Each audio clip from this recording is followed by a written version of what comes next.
Thank you guys for joining in early. I really appreciate this, that we're quite timely. Today, we're going to be focusing on the Lagos State's Sustainable Development Goal, and we're tackling the goal 8 for today. These goals are like 17. We've had some in the past, last week and last 2 weeks, and we're still going to continue on the conversation because, of course, Lagos is listening. Lagos is listening, and they're making all the promises and goals that they've assured Nigerians or Lagosians, bringing it close to them. This is the reason why we're having this session with honorable speakers. And of course, let's just talk about what Lagos State is all about for the next few years. So to kick off this conversation, please, I can see Bukola is here. I can see Funke is here. I can see Akabuta is here. Joel is also here. Please, can we just start with some introduction? Tell us what you do. And of course, how is your day going? It's raining, I know. So let's know what's up with you, what you do, and all of that great stuff. Good evening, everyone. To my introduction, my name is Funke Arowoshebe. So, yeah, I recently got married. So, on my profile, you can see Funke Ajayi. Don't mind me, I'm yet to change it. But my new name is Funke Arowoshebe. And I am a lady that's passionate about people, product, technology, and transformation. Currently, I work with Seamless HR as a product manager, where we build products to support businesses and their employees. I'm also privileged to be the co-founder of People Grade, a people resource and transformation company that actually perform a dual function. The first part is to support young professionals to assess good jobs and remain relevant, while the other part has to do with supporting businesses with people services for economic sustainability. So yes, that's Funke Aroshegbe in summary, and I am super excited to be here one more time. Thank you. All right. Thank you so much, Funke, and massive congratulations to you on your wedding. And of course, a new name. I feel like I feel like that sounds cool, like having a new change of name and all of that stuff. Yes, moving on. I can see Bukola is here also. Hi, Bukola. Please do the honor of introducing yourself to the house. All right, thank you very much. Good evening, everybody. Glad to be here, and I hope that we'll have an insightful conversation. So, to my introduction, my name is Oluwabukola Ajayi, right? I like to call myself a resourceful woman being. Yeah, I think that just explains it. I am the founder of Top Strategy Hub. Top Strategy Hub is a creative strategy hub helping individual and corporate brands with branding, content creation, brand strategy, anything basically just so they can float or scale as business owners or as a brand. I also double as the business development manager of Markiniverse. Markiniverse is a swift-paced business management solutions firm. And then I also, but that's something I do because I'm passionate about it. So that just sums it up. I like to call myself a resourceful woman being, and then I'm glad to be here. And as I said, I hope that we'll have an insightful conversation. Thank you. Thank you. Okay, I got from the introduction that you're a resource person and strategist for individuals and corporations to scale. Thank you so much for that introduction. We have Akakabota here. Please introduce yourself. Thank you. First of all, I'd like to thank you for inviting us here. I'm really excited about this opportunity. My name is Onajeria Kakabota, and I'm the People Operations Manager for Silverbed Group. And I have over 10 years of experience in human resource. And reason I'm really excited being here today is one of my major focus and one of the things I love to do is career counseling. And so this topic today, achieving a future of employment and good jobs in Lagos, is something that I'm really excited to talk about today. Thank you very much. Welcome, welcome. So I'm going to talk about what we're discussing today. The focus is going to be on the goal 8 of the Sustainable Development Goal, which is decent work and economic growth. The goal is essentially for sustainable development as it seeks to promote sustained and inclusive economic growth, full and productive employment, and decent work for all Lagosians. Decent work is not just a fundamental human right, but also a key factor in reducing poverty and achieving sustainable development. I mean, when we look at post COVID, a lot really happened in the work and employment space. We could see a rapid decline and, of course, an increase in unemployment rate. I mean, just looking at what the National Bureau of Statistics have to say, the unemployment rate in Nigeria was actually at 21.8% in 2018. And in 2020, which is after COVID, unemployment actually took a deep dive to 33.3%. And we thought maybe we were going to resurrect from that, but apparently that's not happening because in 2022, it went to 37.7%, and now we're in 2023 hoping that it's going to go down. But so far, the Bureau of Statistics is having the percentage rise in unemployment at 40.6%. So I think this is actually a conversation that's prevalent, and we should all talk about it. It's concerning, just looking at how inflation rates is increasing daily, and of course, we have new entrants into the job market. On a daily, there are graduates from schools coming out. People are taking up skills. People are doing a lot of things to just figure out this unemployment stuff. So I'm glad that everyone is here, and we've got people in the resource department, strategies for individuals and corporation who is helping to scale. And of course, someone who is also 10 years in the HR department and also a career coach. So I'm really glad that I have my speakers here with me. So I'm going to shoot straight with this question. I mean, just listening to the unemployment rates that I've just mentioned, what do you guys think that this unemployment, what do you think about the unemployment statistics, and what are the challenges or factors that is leading to increasing unemployment rates? I mean, I would like for Onajowe to go first, since you're the last person to introduce yourself. Okay, thank you very much. So the statistics is crazy. I mean, I'm aware that at least 650,000 youths, graduate from the universities every year, and they end up unemployed. I mean, that's just wild. So we need to really, the government really need to focus and find out what needs to be done to ensure that there are jobs available. Apart from jobs, there's other artisans, skill sets that can be learned. And also, I think most people tend to focus on 8 to 5 jobs. Apart from 8 to 5 jobs, you can go and learn a skill. You can go and do something else that can make you an entrepreneur. There are various things that can be done, but things need to be done to reduce this statistics. It needs to go down.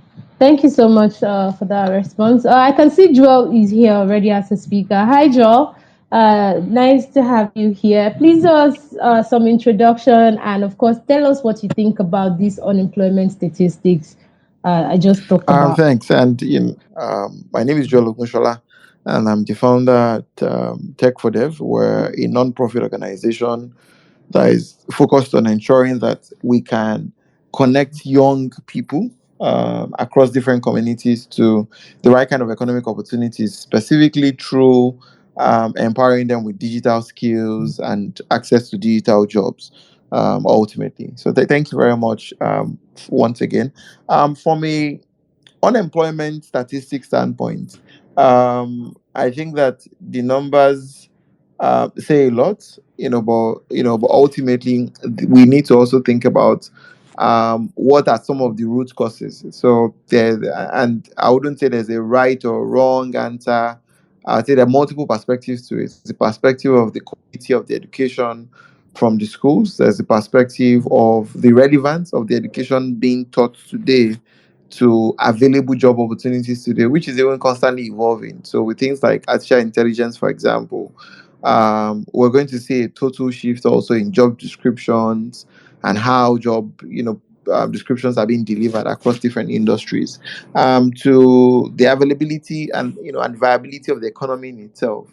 So I'd say that, but perspective, we think that starting from the foundation, being the education pillar, will be the fact that academic institutions, both secondary and tertiary, need to start to align their curriculum and learning content and methodology to skills that are required within the fourth industrial revolution or within today's world, essentially. That would be my initial thought. Thanks. Thank you so much, Joel. I could get from your introduction that you're all about connecting the young ones, empowering them with digital skills and job. And of course, you actually hammered on the point of education, which is a good angle because we're still going to look at that direction as the conversation proceeds. Bukola, do you have anything to say about these statistics? Because I'm sure we all see things I really differently. just feel that we have an increase in the number of graduates, and then job opportunities are on the low, right? I think it's a factor of possibly access to education, access to information, right? I mean, possibly government puts out a flyer and there's skill acquisition opportunities, job opportunities, and then a lot of people apply, and then they have to wait for months to get feedback, and they obviously do not get it, and all of a sudden there are pictures everywhere where people are graduating from the program, and then they begin to wonder, but I registered for this stuff, how come I did not get an information about it, right? So access to information, delay when people actually apply for this stuff, and then education, as he mentioned, probably things that are taught in the four walls of a university, a tertiary institution rather, do not match the requirements for job opportunities. So it's a lot of things. I just thought to talk about that. Thank you. All right, thank you so much, Bukola. I think Funke, let's give space for Funke to tell us what she thinks about the statistics and what challenges or factors leading to this increase in unemployment rate. Okay, thank you so much. All right, so I think I would agree to what Joel and Oluwabukola mentioned. That is, the educational curriculum in Nigeria needs to be upgraded to the demands of the jobs that are available right now, like in this our generation. And then to layer on that, I would also like to talk about the required skills, right? Everyone is talking about technology. So if we say that there are a lot of job opportunities in the tech space, what are the required skills that young professionals and undergraduates need to start taking up so that they can prepare themselves for the jobs that are available in our generation? So yes, the curriculum might not be updated, but there's this usual saying that I love, and that is, you cannot give what you don't have. We all know that the statistics will keep rising if we don't provide a solution. And I think we, as individuals, we need to take our personal development personal now, right? Develop yourself constantly, know the required skills for the job opportunities that are available, and start working in that part so that at least you can have a job that can make you stand out. So I think that would be my contribution. Thank you. Thank you so much, Funke, for that contribution. You talked on technology and self development also to be able to have required skill and, of course, the educational curriculum in line with what Joel and Bukola have said. I'm going to move to the next question because you talked about technology, and of course, if you look around us right now, it's like the work sector is actually tilting towards one angle right now. So I'm going to ask you, what are the industries in Lagos that have like highest potential for job growth rate? Okay, great question. The one that comes to my head, like even in my sleep, is technology. Like there is a high demand for jobs in the tech space. And to be honest, most people actually complain. From what I know, most people actually complain that the required skills, there are no competent youths that can take up those roles. So in the tech space, yes, it's a new trend, and I totally agree. Artificial intelligence and all of the new trends that are coming up. But then I think we can position ourselves better to get those jobs. And so I'll come from the angle of technology. There's a lot of opportunities in the tech space, and I think we can begin to harness that. Then, aside from technology, I think I will talk about the business analysis. I think that's a sector where there's a booming rate of job opportunities in that regard. So those two are the roles that I remember that, there are a lot of job opportunities there. Thank you.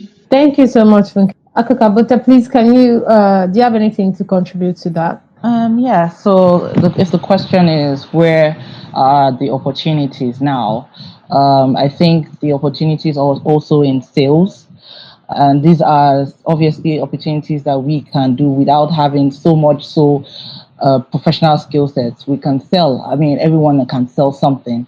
So sales is something that, yeah, you can definitely go into. And then I think same also business management. That those are courses. You can take courses for business management everywhere. I mean, if you can move into admin, you can move into roles such as that have opportunities in all organizations. There's no organization that doesn't have this department. So these are also opportunities that people can take advantage of. Thank you so much for that. Joe, please, I'll be taking the next question. And if you have anything for this question, the previous question answered by Funke and Akakabuta, you can just leave a comment. But your question would be, what role can education play in improving employment opportunities in Lagos? I know you highlighted education as an angle or key factor in something that is causing the unemployment rate. So please, you have the floor. Thank you very much once again. From an education standpoint, I think that there are a couple of angles to look at it from, and I think I can't recall exactly, but one of the speakers had mentioned the role of self education. Ultimately, a lot of because a number of young people spend the most time within the confines of traditional classrooms, as it were. It's important that government in itself can work with the education institutions to ensure that they can adapt the curriculum. While a lot of things can be self-taught, can be self-learned, as technology advances in different shapes and forms, we will continue to see that a lot of time is required to actually build this type of skill sets. And when you look at how other countries, for example, like India, has grown to become one of the leading suppliers of talent when it comes to technology, was because the government 30 years ago made a very intentional decision to invest in building technology education institutions that was focused on creating the next generation of Indians who are going to be able to support the world. And I think that that's very evident today in the number of technology professionals you have there, as well as the number of revenue the government also makes from that pathway. So I think that institutions would need to change their curriculum, but curriculum change does not happen without support from regulators and government in itself to ensure that what they are teaching within the time frame is relevant.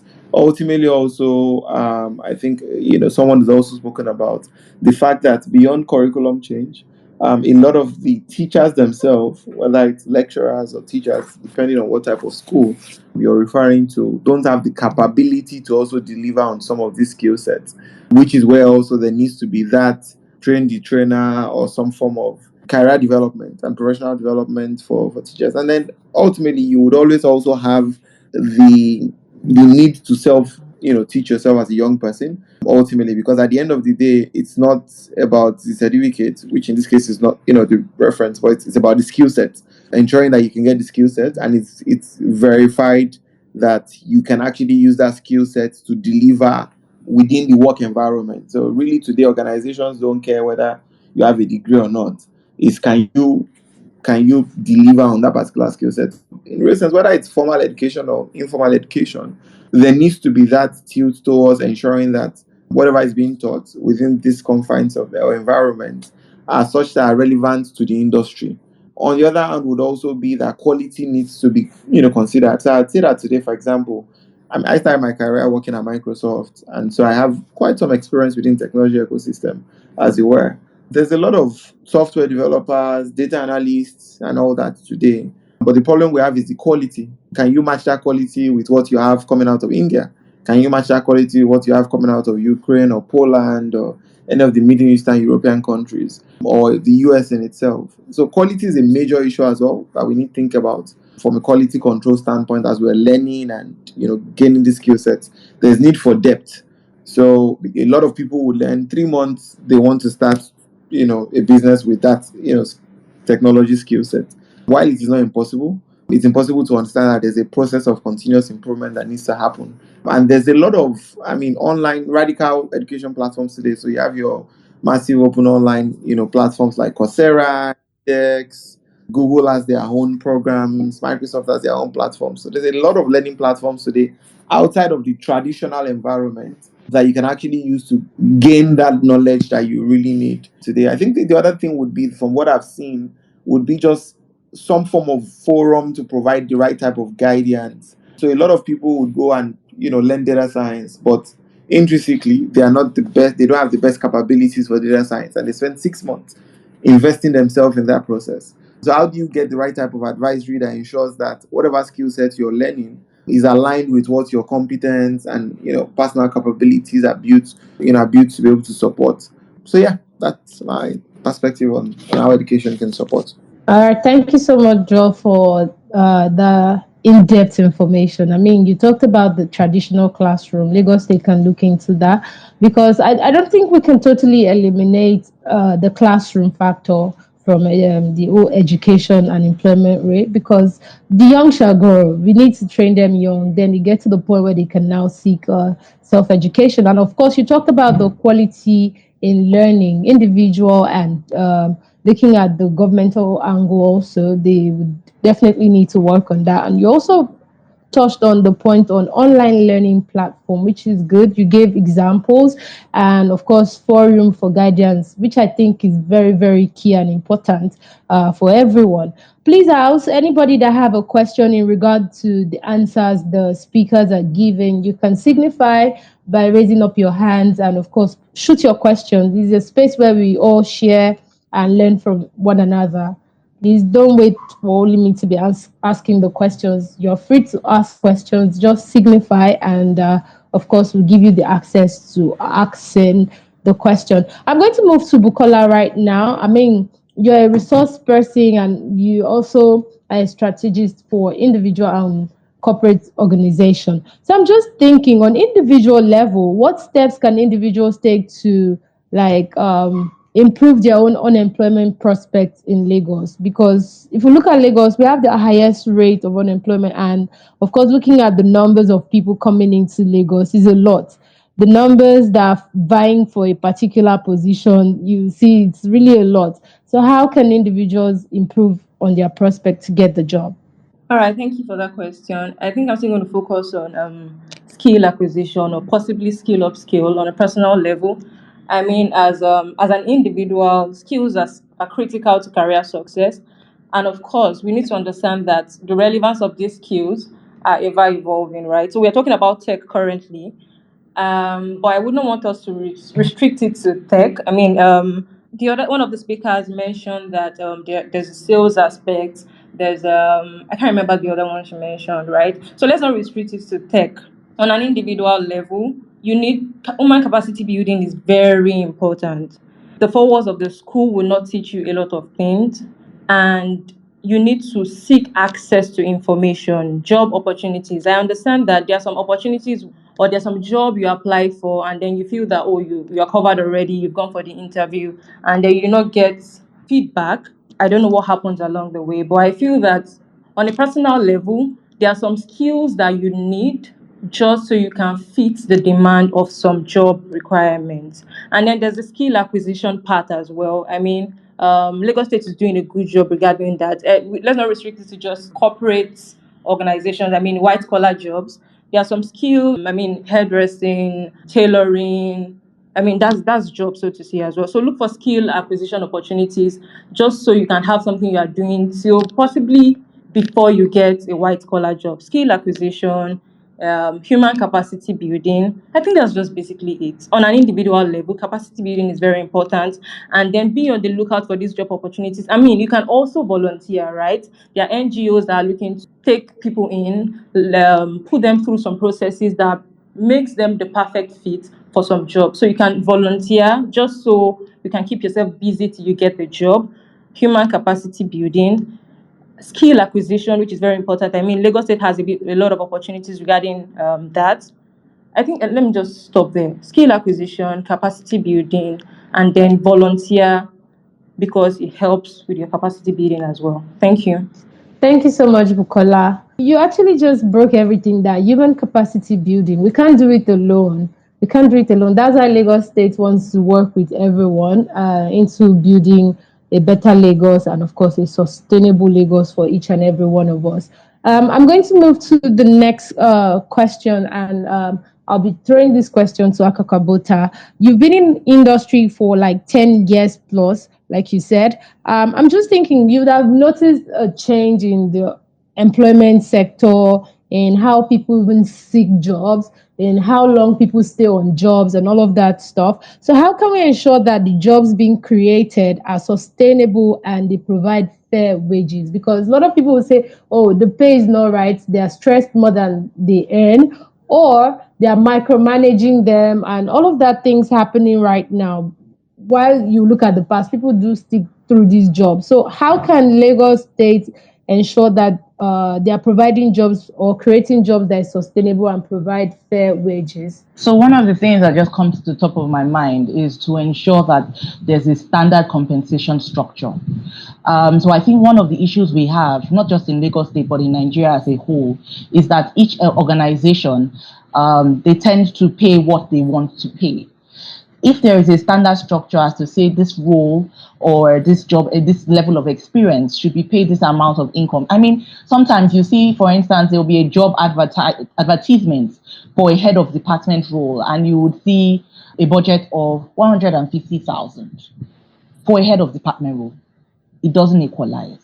So yes, so there needs to be, first of all, a survey to find out what each role should, based off of your industry and what the general expectations are, and then a standardization where all companies have, based on the industry, of course, have a standard to say that this role in the industry we should be paid this amount based off on the years of experience and other criteria that are necessary. So I think that's one of the things that just comes to my mind right now.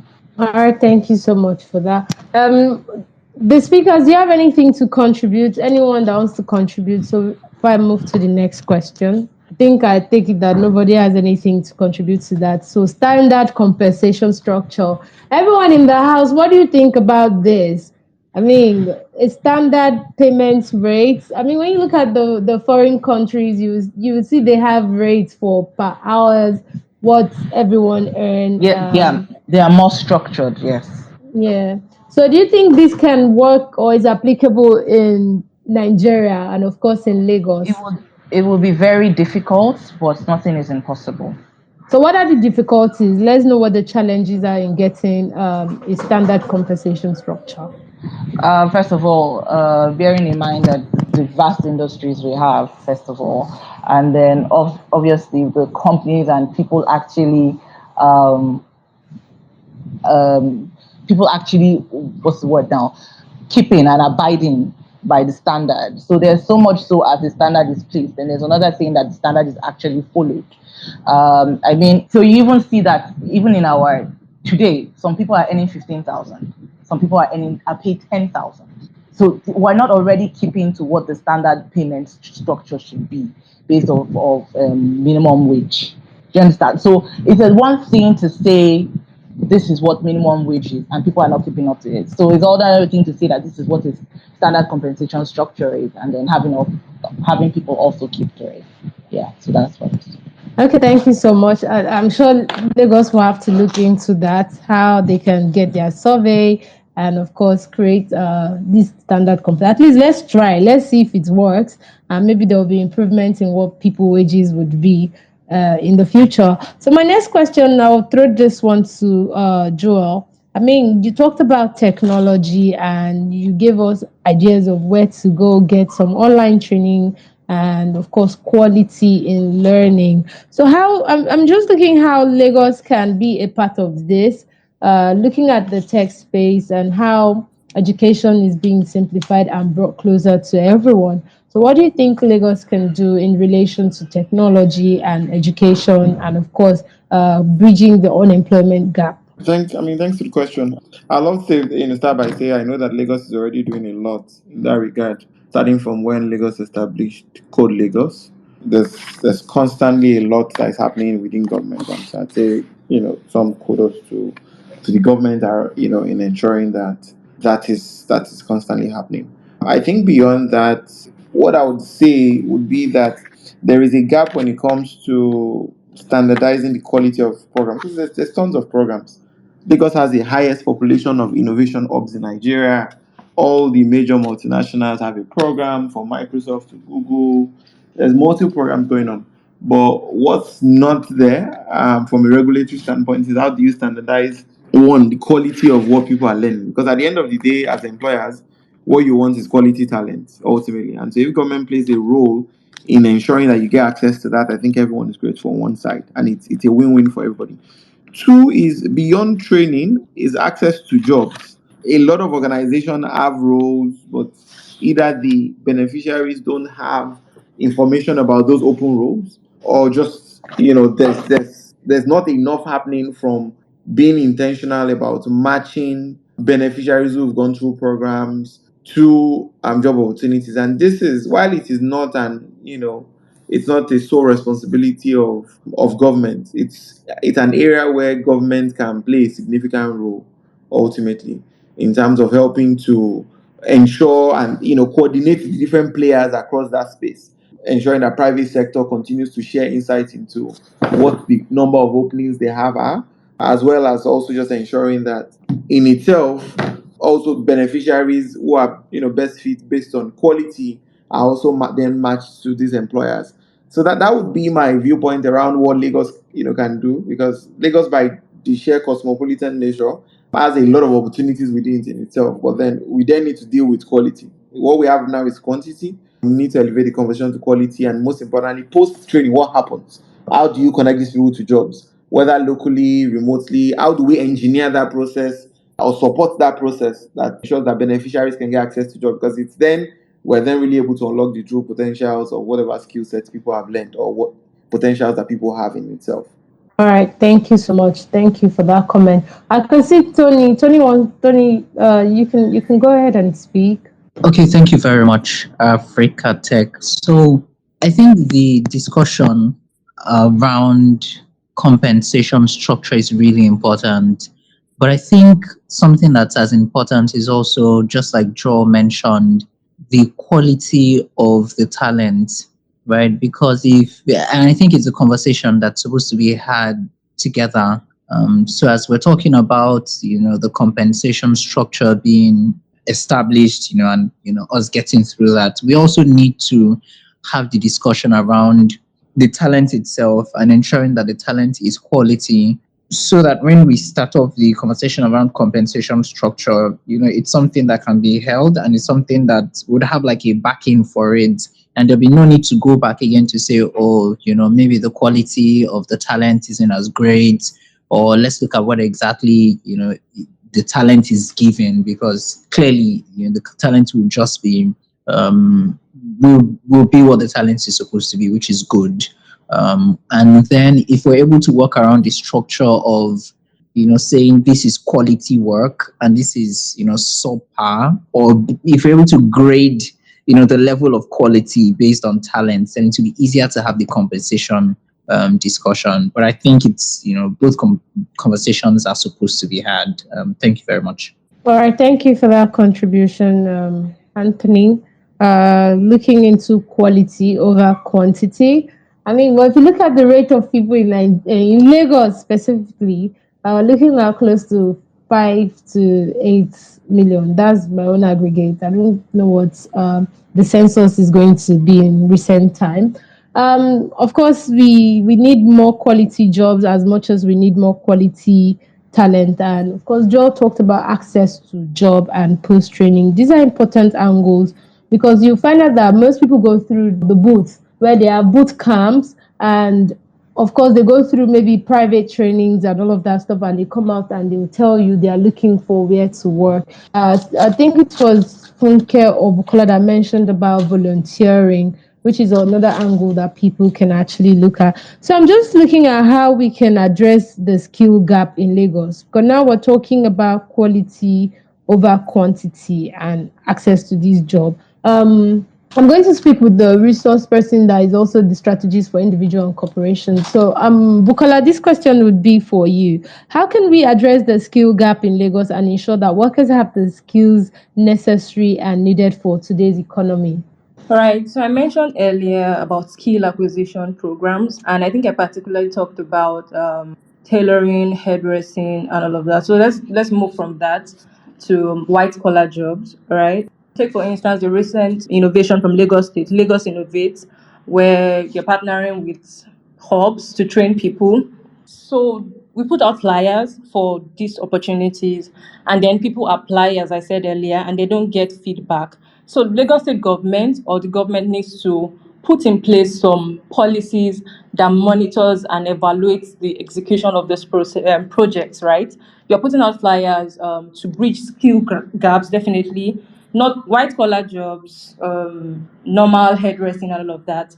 But then there should be a follow-up process that ensures that people who apply for these opportunities actually get the experience or get the exposure that they need to function, probably in the corporate world or wherever they find themselves. So let there be policies in place to monitor these opportunities just so people can get the quality that they deserve. And of course, you can look towards the NGOs, right?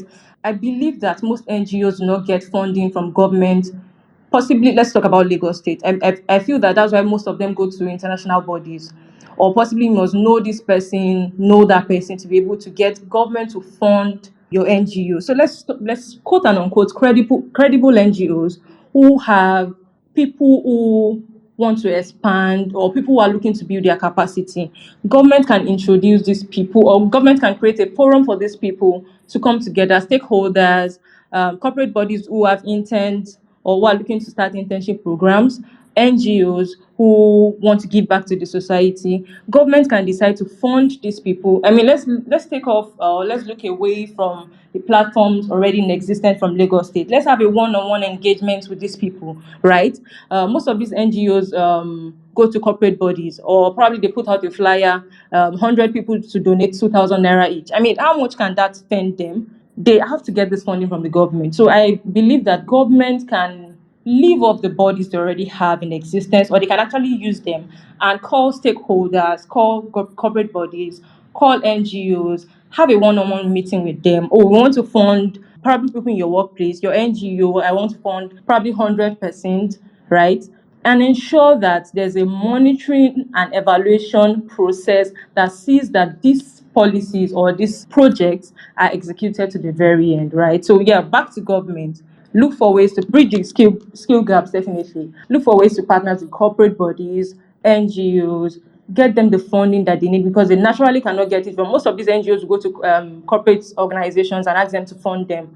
Let this funding come from the government. Let them have a one-on-one interaction with NGOs, fund them, ensure that they get the funding till the very end, see that people actually graduate from these programs, credible NGOs, and then we can bridge the skill gaps rather than just putting out a flyer, empower, there's WAPA, there's all of those things, and then people register and in the very end they don't get their certificates. So let's move away from the archaic platforms that we readily have. Let's have a one-on-one engagement with corporate bodies, NGOs, and particularly about NGOs because they are the ones who are passionate about credible NGOs. They are the ones who are passionate about giving back to the society, and they need all the funding they can get to bridge these gaps so that people can function effectively, possibly in white collar jobs or hairdressing and skill acquisition programs. Thank you. Well said, Bukola. Talking about funding, I mean, even the startups right now, they're seeking fundings from international bodies. So it will do a lot of good if government can actually look into funding SMEs, into funding NGOs and all of that stuff. But I would like to ask you this one question, which I'm also going to direct the question to Funke. So if Bukola answer, you can also shoot the answers to everyone in the group. So how can what would be the role of public-private partnership in creating this employment opportunity? I know you talked about partnership, that government should look into more partnership with other foreign or private bodies. So what would be the role in improving employment opportunities? Right. So private and public partnership. Take for instance, let's move back to internship opportunities. Right. I have, I'm the founder of Top Strategy Hub, and I have a number of people who reach out to me. Oh, I want to work with you. I necessarily don't want the payment. I just want to learn this skill. Blah blah blah blah blah. We can create a program, send proposals to the government, and ensure that we get the funding for whatever internship opportunities or programs that we're looking to get people to apply for, right? So send it as a private body, as a corporate body, looking to partner with the government. all that we can do is probably create an internship opportunity platform, or say, oh, the Tech for Dev, we want to sponsor about 20 enthusiasts looking to start their career journey. Write a proposal, send it to the government, and ensure that there's a follow up, just so you can get the funding from the government. All of these things boil down to the proposal well. Make sure that even when you're putting out these internship opportunity programs, ensure that you have tutors who can actually teach or imbibe the knowledge, and ensure that people get quality for whatever they are looking to start out. I think that explains it. Thank you. Thank you so much for that response. Okay, contribution on the role of public-private partnership in creating employment opportunities. Do you have any contribution to this? Okay, great. Yes, I do. So regarding developing the quality of our curriculum, there could be a level of partnership between public and private enterprise. So there is a body that has probably a training program, right? You could consult with public parastatals to ensure that, oh, the standard that you're going to be pushing out to students who would come to learn from your organization is up to par. I think Joe touched on that regarding having ensuring this quality of standard amongst undergraduates as well as job seekers. So I feel like there can be a level of partnership between the private and public enterprise to ensure standardization of programs that young professionals would have access to, so that whatever any individual who is trying to create personal programs, so person A is trying to create a personal program, he or she is aware of the standard that have been created between by the government, right? So they are aware about the standards and they're actually following through to ensure that everyone actually have the same level of quality. So I think I'll come from that angle of curriculum. And I think Oluwabukola has done a good justice when it comes to finance. And I would also like to talk about inclusion, right? We know that there are some people who are disadvantaged, right? And there could be a level of partnership between the government and also private individuals saying that, okay, we want to train X number of less privileged or X number of people who are disabled, and the government can step in to support them financially. So I think that's another angle, that there could be a private public partnership. And aside from that, I would also say mentorship programs, right? There are some successful people in the public sector already. So there can be a mentorship program between people who are already successful in the public sector, who are doing well, that can support and guide young entrepreneurs, young professionals, show them the path that they went through that that made them successful. They can as well, teach and coach them. So I feel like mentorship program between public and private sectors too can be developed. So I think those are my contributions. Thank you. All right, thank you so much. I mean, you just shoot us into the next question, because I was about to talk about inclusion. No, it was in March, the Women's Month. We also partnered, Africa Tech Radio partnered with Lagos State SDG to talk about having more women in tech space. But generally, looking at the workspace, most times you will hear of the inequality, gender roles, and all of that stuff. I'll be shooting this next question to Akakabota. So, how can we bridge the gender gap, have more women and have them participating in the space and reduce the inequality conversation? And of course, how can we also create more inclusive economy that benefits all residents of Lagos, regardless of social economic status? Okay, so let me take the inclusion question first. So I feel like the three tiers of government. First of all, they need to raise awareness about disabilities, and we need to also eliminate negative perception and stigmas against people that live with disabilities. Another thing that the government can do is funding. That's funding for maybe giving grants to disabled workers, or funding for self-employment, basically. And maybe also, because I find out that, and what is the general knowledge is that those people that live with disabilities are they are discriminated against by employers.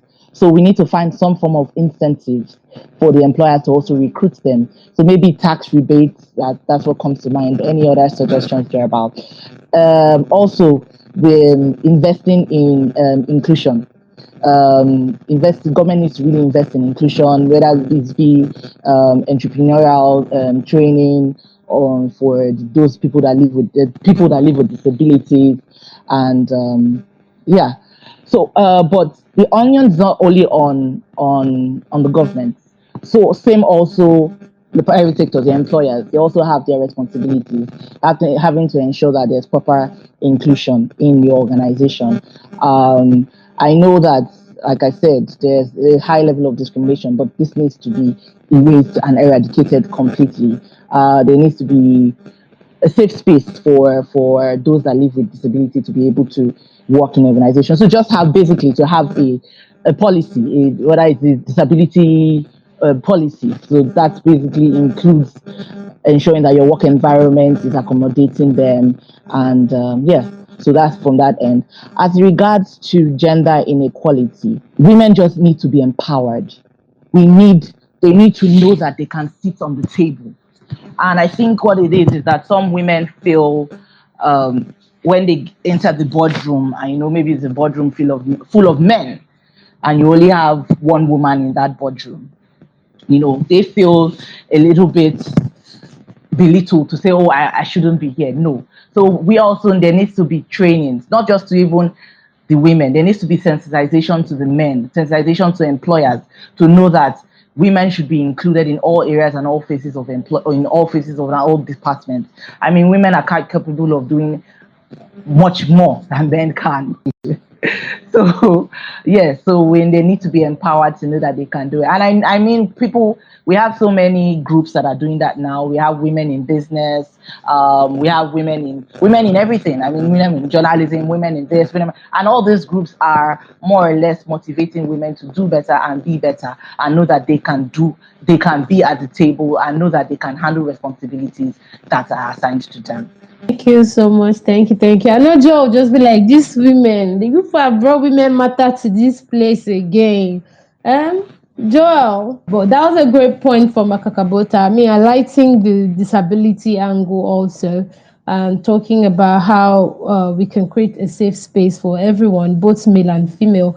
Joel, I'll be shooting you this next question is around technology. I mean, you talk about tech for dev, how you are connecting young people and empowering them with digital jobs and skills. So let's look at technology right now. You can see that with technology, creating job is like very easy for people these days. You don't have to wait. So many people are going ahead to create tech solutions to problems in the society. So what do you think about the growth of technology in Lagos State, and how can the ecosystem of technology help in reducing unemployment rate? I mean, I think that Lagos, I mean, has seen quite some adoption of technology. I think more recently, sometime last week, I saw someone posted a picture about how they got fined for driving with expired driver's license, and that's courtesy of the new cameras that you have all over the place. Same with traffic happening within Lagos State. I think that ultimately there needs to be further investment to ensure that citizen access to government services could be smoother, better improved, and ultimately also that they think about inclusion as well, from because not everybody has a smart device. So how do you ensure that people without smart devices are carried along from a digital divide standpoint? From a technology ecosystem role and responsibility in improving job creation, startups already by their nature, by their default nature, already create jobs, and so there's a lot of employment happening in that space. And I think someone on the call referenced the work that LSCTF is doing with the innovation hubs, creating workspaces. Ultimately, government's role in this case would be to perhaps ultimately, would be responsible for directly creating the job opportunities within the ecosystem as they were. The more funding and the more stuff is available, generally, the more startups we would see or the more technology companies we would see spring up, and then that would ultimately translate, to more jobs. Now, there's argument around how many people can directly be employed within these startups because of the nature and roles within, and confines within which startups operate. They want the best talent part time because they have very short runway within which they need to scale. But ultimately, there's also indirect, beneficiaries from this employment, and then there's a lot of, new type of technology organizations focused on outsourcing that we are seeing take off and scale within Lagos State that I think would be critical to employing a larger critical mass of young people. All right. I'm just with what you're saying, the outsourcing part, because even when you look at the talent, the tech talent, especially in Lagos, you would hear that most of them just are looking for opportunity to jackpot. So I'm just thinking, what are the strategies that can be put in place to keep our talent, and of course, for them to be able to work into the advancement of Lagos State? Because if they go, who will do the work? There will be nobody to do the work. So how can we retain this talent? What can Lagos do to keep them in the state? Thank you for that question. I believe that everybody or every tech person is looking to run away because there's no enabling environment, right? They spend so much to gather this knowledge, and then they go to look for jobs, and they're offering them salary that cannot match up to the amount they used to learn these skills. And there are some who actually get good jobs. I'm not disputing that fact. But the major reason why they are leaving is because we are not creating an enabling environment for them to put their knowledge to use, right? I mean, they learn so much, their brain is on fire, they want to put it out there, they want to create a software, they want to do this, do that. But then we're not creating an enabling environment to help them scale and put their knowledge to use. And then we talked about salary structure, which of course we need to probably go back to the drawing board and look for a way that we can devise a means that ensures that their payments can actually match how much they've used to gather this skill, and then they can be able to stay back and make Nigeria a better place. Thank you. I think I'd like to come from the angle of good working conditions, right? So there's some people that they don't want to go to the office. They just want to work from their home, like a very comfortable place, right? So I think if companies can adopt a maybe work from home policy, if they can, I think that would also go a long way because most people don't want to be stuck in some unnecessary conditions. They prefer to just work from the comfort of their home. So policies can be adopted by organizations that can make the life of their employees more convenient aside from the compensation structure. So I think good working conditions, good policies can also encourage people to stay back within the country. Another angle I like to come from has to do with part of what Bukola mentioned, which is creating an enabling environment, and that has to do with idea. There are a lot of people with good technology ideas. Lots of people have informed me about their, have shared their ideas with me, but they are not sure if one policy would not come out tomorrow that will stifle the idea. That's another thing people are looking at considering. So most of them just prefer to go to a country that is already working, go to a country that has good policies, that has good condition, and they know that their idea will thrive there. They will get good investors. So they just prefer to go where they can thrive and, their idea would be sold and executed very well. Not that some policies are coming out the next day or few months' time to stifle their idea. So I think those are the angles I like to come from. Thank you. So Of most course. definitely, the times are changing. I mean, we now have the millennials, like Kacha said, they no longer believe in 9 to 5. I mean, so flexibility in workplaces, remote work, whether it's hybrid work, is very essential. Also, I feel like maybe the Generation Z don't believe in 9 to 5 anymore. So we still have the millennials, which would believe in micromanaging and thereabouts, and also some other situations in the office that might not be convenient for the Gen Z. So obviously, maybe having a more positive work environment wherein they are not so micromanaged, wherein they have the necessary flexibility for their creativeness Because if they also feel that they are stifling their creativity, then they will want to run away from that as well. So yeah, but that's just a little input there. All right, thank you so much. Joel, do you have anything to contribute to that in regard to retaining talent and giving them a space to work so they don't run out of the country or out of the state? And everyone in this space, please, if you have a question or comments in regards to what the speakers have said so far, because a lot has been said around the education curriculum, upskilling, technology, also competency and self development on the part of employees. If you have anything in regards or in comment, also we looked at the quality of the talent and access to jobs. And of course, so Akakabota mentioned standard compensation structure. Is that going to be possible in Lagos State? Do you think that would be a policy or system that would be adopted?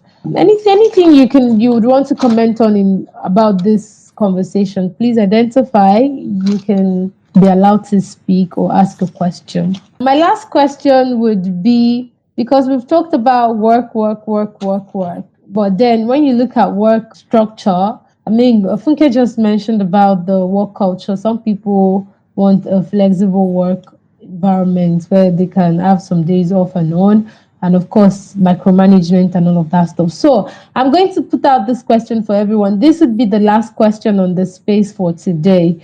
So, looking at Lagos in general and how everything is going, the economy of things, what would you define as a good job? I mean, looking at today's economy, so what would be defined as a good job in your own perspectives and, of course, in your line of work? So I'd like to start off with Bukola, then Funke and Akakabota. I'm hoping that Joe will be up as a speaker so he can also contribute to that, as that will be the last question for the day. All right, thank you. I'm just going to mention 2, 3 points, so I will not go on and on. I think first, a good job. My definition of a good job is a job that ensures or that promotes your personal development as an individual, and then secondly, a job that allows you to be innovative, right?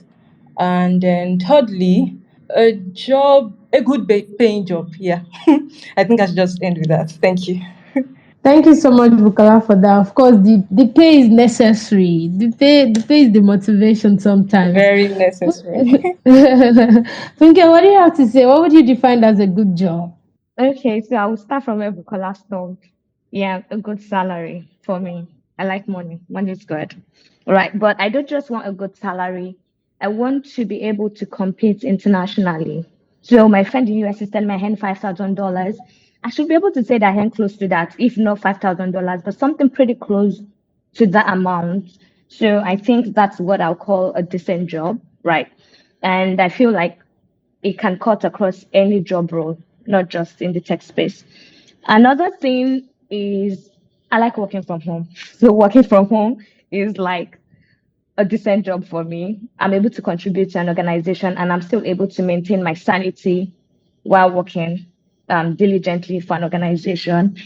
Another one is a decent job for me is also to be able to bring fully to my community. And I think that's one thing I appreciate about my organization. We have a CSR arm that, trains the less privileged, that's the disabled in the community. And I'm part of the tutors who train on product management.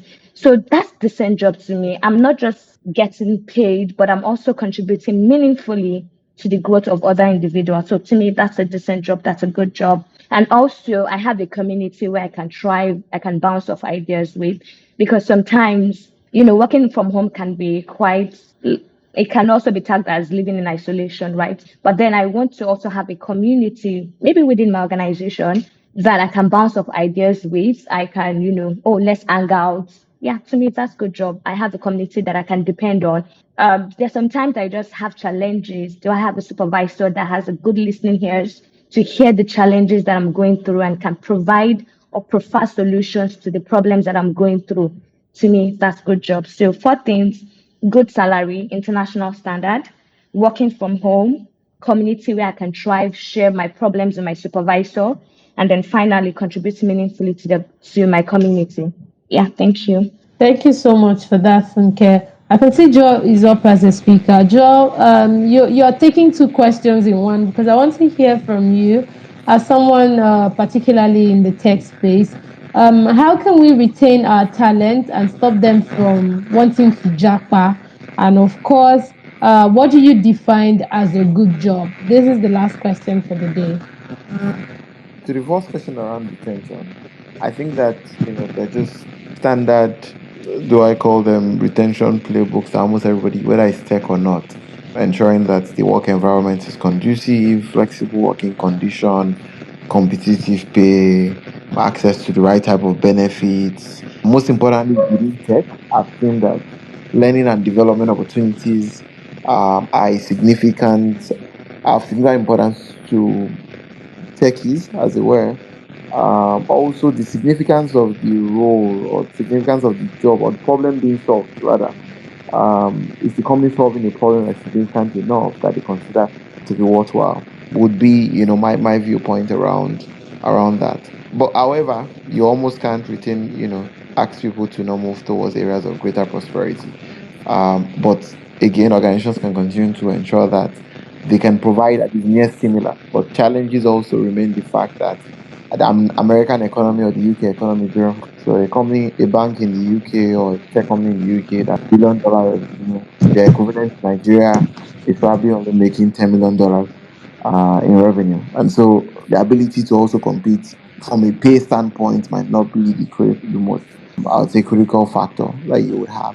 From the last standpoint, in terms of what I think is decent job for me, in my own perspective, I mean, as a person, job that allows me to travel, in my own case, would be decent.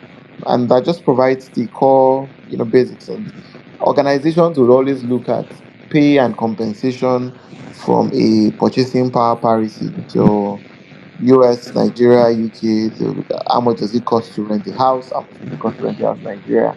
And we adjust all of those things as well as adjust for inflation. But ultimately, I think the organization also just having a continued pause on what's obtainable in terms of knowing that, oh, there's inflation, so I need to mark up for inflation for people on my team. There is scarcity, or the so the organization needs to be sensitive, most importantly, to people and challenges that the economy and the society brings to bear on a day-to-day basis, and ensure that the workplace is conducive enough to take care of some of those challenges. Thank you so much, Joel. Akakabota, you haven't given us your definition for a good job. Yes, please. Oh, yeah, So, let's go. my definition of a good job will be an organization where I can get growth and development. I want to grow in my career. So most definitely, what's the next step? And obviously, even while I am there, I understand personal development is very important, yes. But same also, what's the organization doing for me in terms of my development and in terms of what they want me to be able to achieve for that organization. So that for me is very important. Obviously, the compensation part is very much important as well. But same also positive work environment where you're able to go to work every day. I mean, we spend most of our time in the office. So where you're able to go where you're able to go and have a positive place, not obviously there's politics in every organization, but same also where there's a positive work environment and obviously the culture is great and I'm engaged and obviously I am highly motivated. All right, thank you. I mean, even speaking about the office policies or politics rather, I know even with the flexibility of work, there'll still be some a little bit of games and trying to raise positions and all of that. But I feel like we don't have much time to spare for that conversation today. I want to thank each and every one of our speakers today. Olubukola, thank you for honoring the invitation by Lagos State in collaboration with Africa Tech Radio. Thank you. Joel, massive thank you to you. I know you struggled with your technology devices today, and the weather also kind of affect things, but thank you for making it work. Thank you very Funke, much for the thank invite. you. Thank Thank you you. very much for the invite. All right, thank you, Joel. Funke, thank you so much for all the points you shared. Akagota, massive thank you to you. I mean, dropping all your gems over 10 years of experience and just sharing it with us. We really appreciate that. Thank you so much. Thank you. Seeing Kolawole as a speaker, you're joining in late though. Do you have any contribution you'd like to give before we go off? Kolawole. Oh, good evening. Hold on. Uh, Good evening. Thanks for joining. yeah, so I didn't really join in late. My network was kind of bumpy. So I kind of followed all through what you guys said. And I must say, I really learned like more than a thing or two. So it just based on some contributions. There was something you said about how female can be more active in the employment industry or something like that.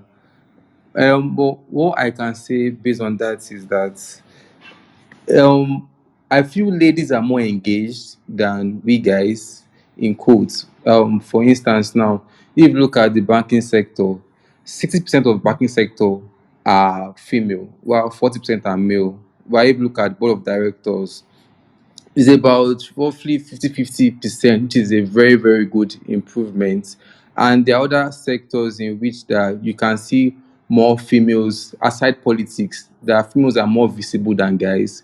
But it's just that based on decision making, okay, I can say that okay, it is majorly male centric. Aside that, there was another conversation which you guys had about the sector that is most likely to increase, or I didn't really get that, but I feel aside tech, I feel prop tech also is quite good.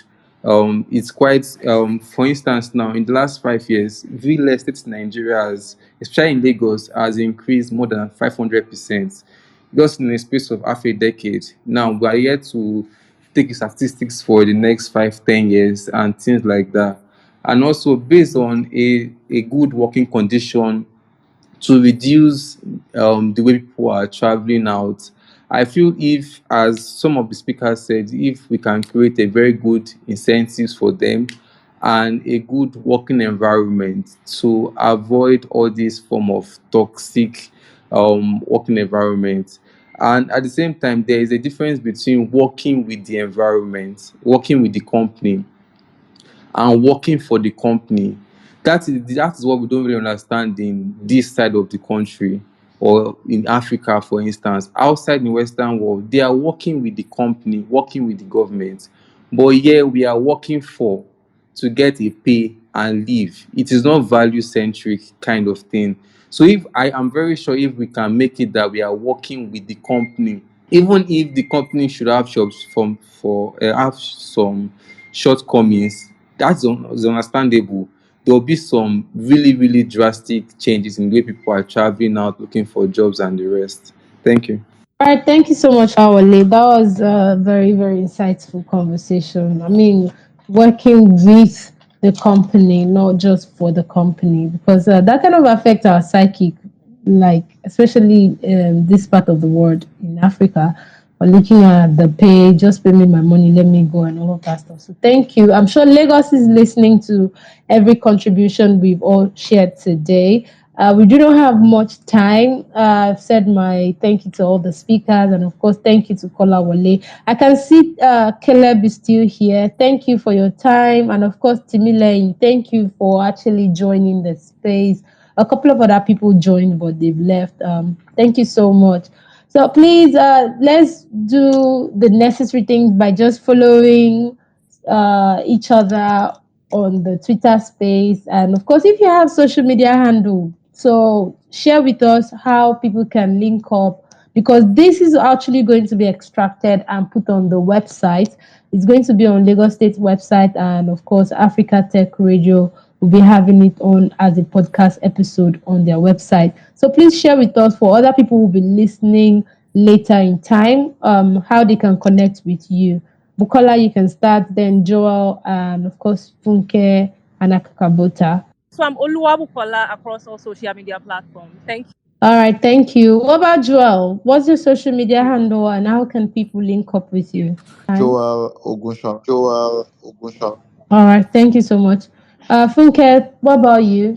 Funke Ajayi on On LinkedIn, LinkedIn, and then and then funike.aa on funike.aa on Instagram. Instagram. All right. And Akakabota, you? on Nigeria Kakabota on LinkedIn and Jerry_Kakabota on Instagram. All right, thank you so much for your time. It was really nice speaking with you all.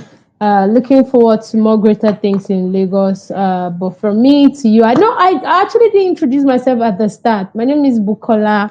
I'm the host of Cruise Control on Africa Tech Radio, and it's an honor to have this space, sharing this space with each and every one of you, Bukola, Joel, Funke, Akakabota, Kolawole, and Caleb. Thank you so much for your time and the knowledge you shared with us. Really appreciate. I'm looking forward to doing more greater stuff with each and every one of you, and of course, Lagos State. From me to you, do have a wonderful, wonderful evening. Thank you very much. Thank you very much. Okay, bye.